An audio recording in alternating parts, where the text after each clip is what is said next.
يا أيها الذين آمنوا استعينوا بالصبر والصلاة إن الله مع الصابرين. Alhamdulillah rahimani wa rahimakumullah. Dan ini menurut mereka inilah yang masuk akal. Nah, kita ahlus sunnati wal jamaah sebagaimana ditegaskan oleh Syekhul Islam Ibnu Taimiyah rahimahullah, bahwa ahlus sunnah wal jamaah kita mengambil sisi benar dari dua kelompok ini dan menolak sisi sesat dari dua kelompok tersebut. Kita mengambil kebenaran dari para penolak. Apa itu kebenaran dari para penolak itu?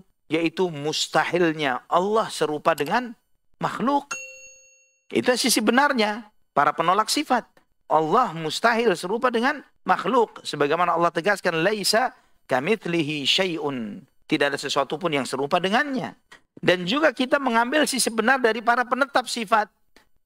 Yaitu apa? Dengan menetapkan sifat Allah dan tidak menolaknya. Kita menetapkan sifat Allah dan tidak menyerupakan sifat Allah dengan makhluk.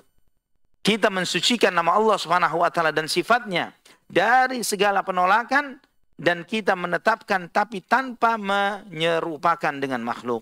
Jadi dari sini kita mengambil kedua aspek kebenaran dari dua kelompok menyimpang ini, dan kita menolak kesesatan dan penyimpangan dari dua kelompok menyimpang ini.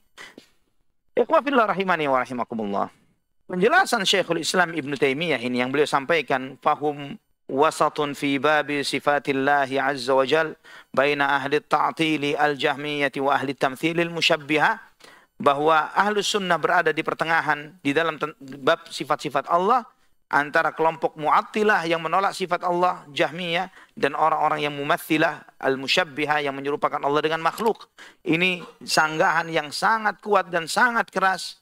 Ya, karena kita mengetahui bahwa Syekhul Islam Ibnu Taimiyah menulis kitab Al-Aqidah Al-Wasithiyah ini untuk menjelaskan apa itu akidah Al-Firqatun Najiyah, akidah Ahlus Sunnah wal Jamaah, akidah yang beliau yakini. Kemudian tersebar sebagian orang dengan gampangnya mengatakan, "Wah, Ibnu Taimiyah ini kan orang yang katanya menyerupakan Allah dengan makhluknya."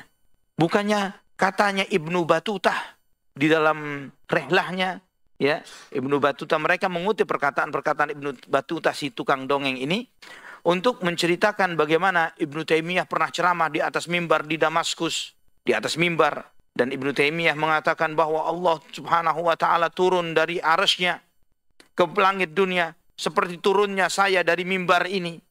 Ya, ini kebohongan. Jelas sekali adalah sebuah kebohongan. Ketika tuduhan ini dengan ramainya disuarakan oleh para pembenci Syekhul Islam Ibnu Taimiyah, kemudian kita tanya kepada mereka, kitabnya Ibnu Taimiyah mutawaffir, kutubuhu mutawaffirah. Kitabnya begitu banyaknya tersebar.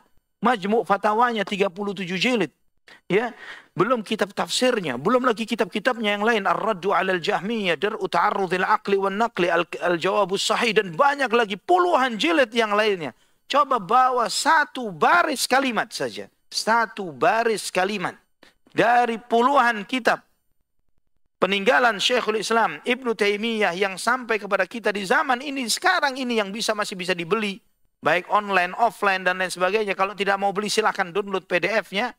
Ya, kalau tidak mau beli silahkan cari, silahkan bawa satu baris saja perkataan Ibnu Taimiyah rahimahullah yang beliau menyerupakan sifat Allah dengan sifatnya makhluk. Tidak akan mungkin mereka bisa sebutkan. Mustahil. Bahkan sebaliknya, penolakan yang sangat keras, bantahan yang sangat kuat dengan dalil-dalil yang luar biasa ditunjukkan oleh Ibnu Taimiyah di dalam banyak bukunya, di dalam membantah dua kelompok menyimpang ini, kelompok ta'til yang menolak sifat-sifat Allah Subhanahu wa taala baik sebagian maupun keseluruhan, atau kelompok tamthil musyabbihah yang menyerupakan Allah Subhanahu wa taala dengan makhluk.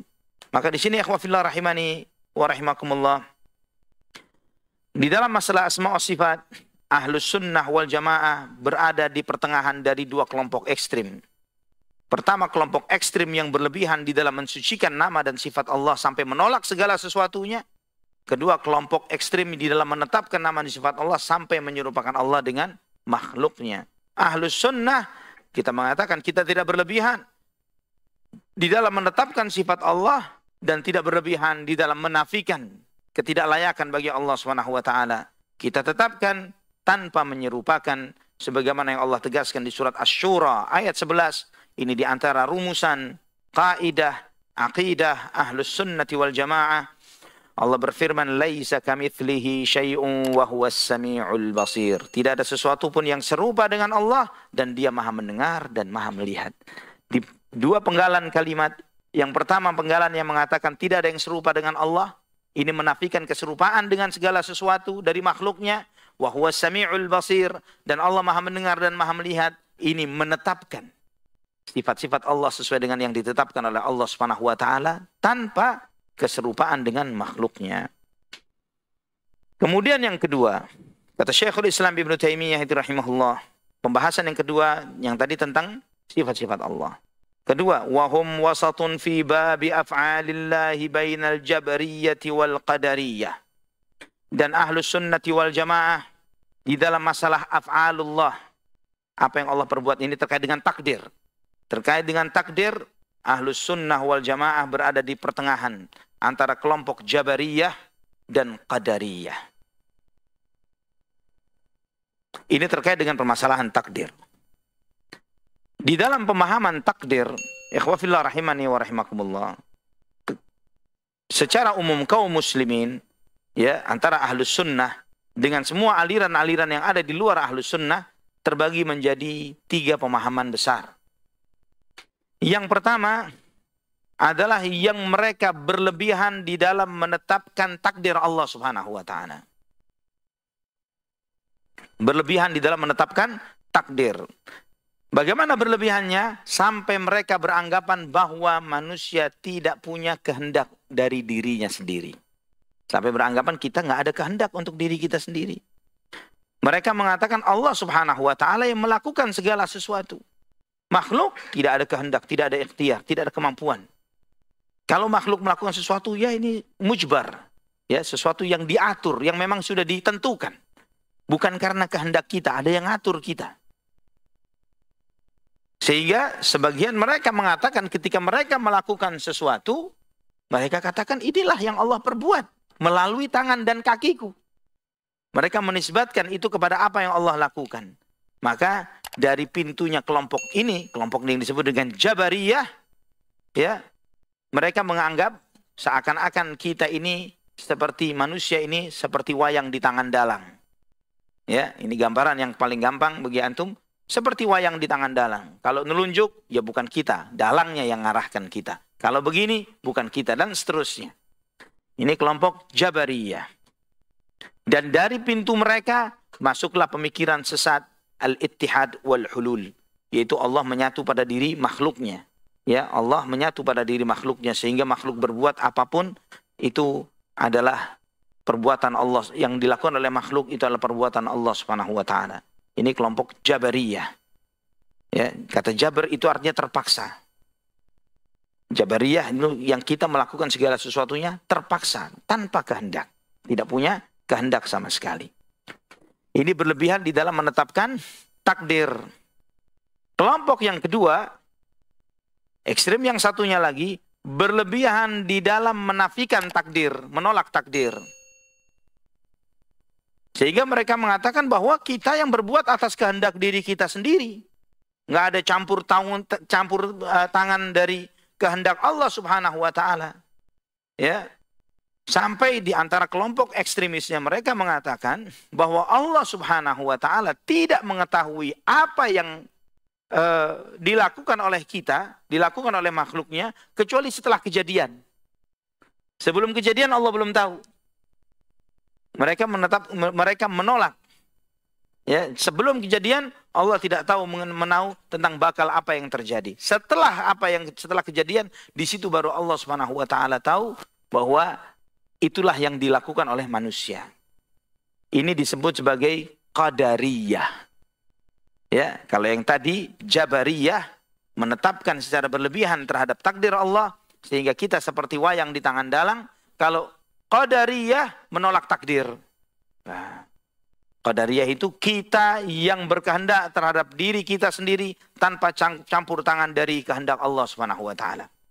Kita yang menciptakan apa yang kita perbuat, tidak ada campur tangannya dengan kehendak Allah Subhanahu wa taala. Maka Qadariyah ini disebut oleh Rasulullah SAW, al-qadariyatu majusu hadhil ummah. Qadariyah itu majusinya umat ini.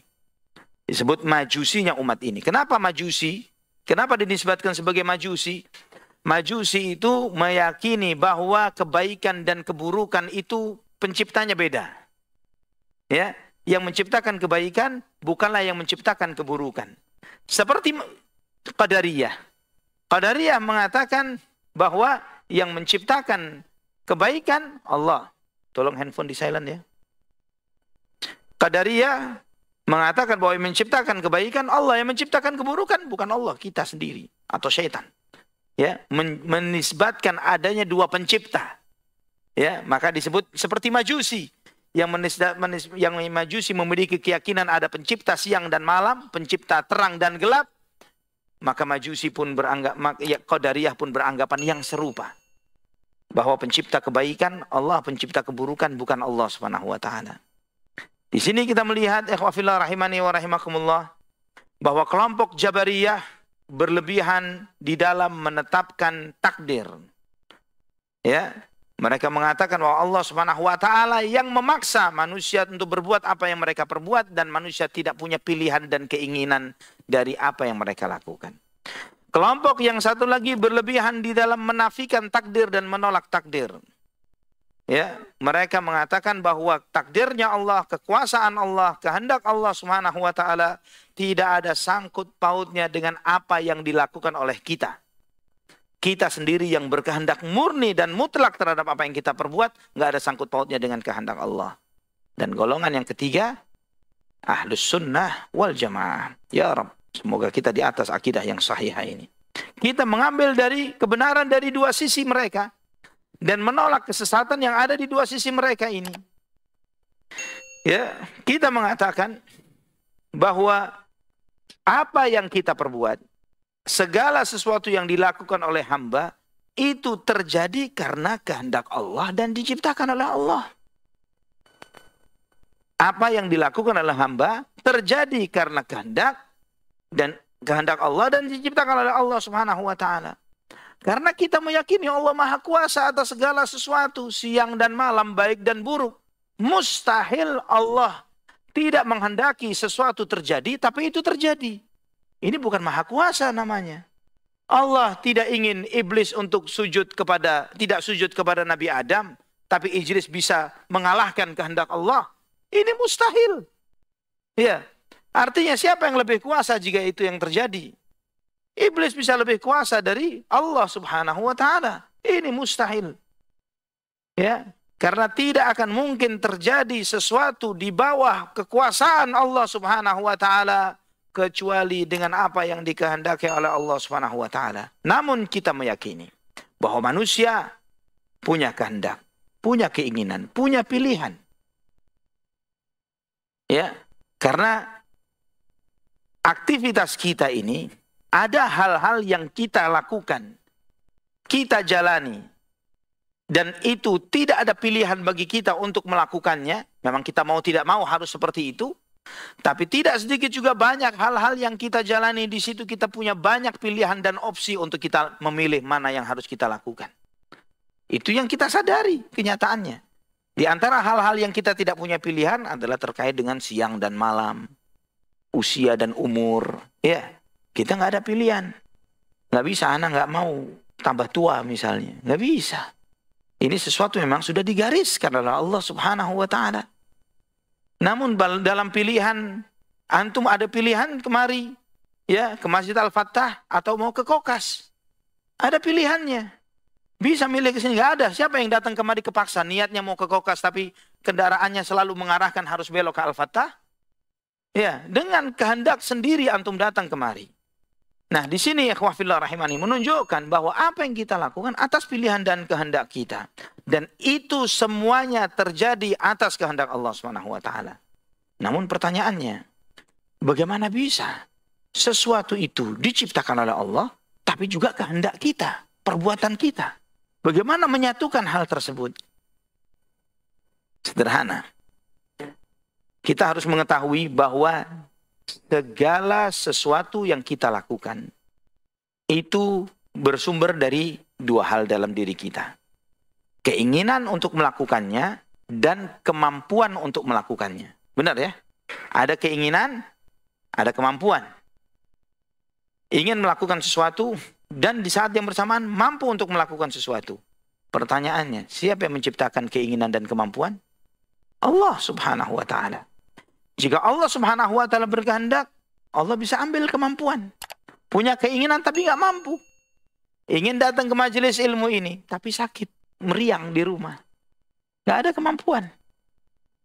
Ada kemampuan, tapi dicabut keinginan. Ya beloknya ke kokas. Iya. Karena memang tidak ada keinginan untuk kemari. Dua hal ini adalah sumber apa yang kita lakukan. Kita menginginkan sesuatu dan kita mampu untuk melakukan sesuatu tersebut. Dan dua hal itu adalah ciptaan Allah subhanahu wa ta'ala. Kita berbuat sesuai dengan keinginan dan kemampuan kita. Yang keduanya itu berjalan sesuai dengan ketentuan Allah subhanahu wa ta'ala karena dia yang menciptakannya. Jadi dari sini kita menyadari di mana letak kesalahannya Jabariyah, di mana letak kesalahannya Qadariyah. Kita tidak terjerumus ke sana dan tidak terjerumus ke sini. Kita ada di tengah, di atas akidah Ahlus Sunnati wal Jamaah. Ini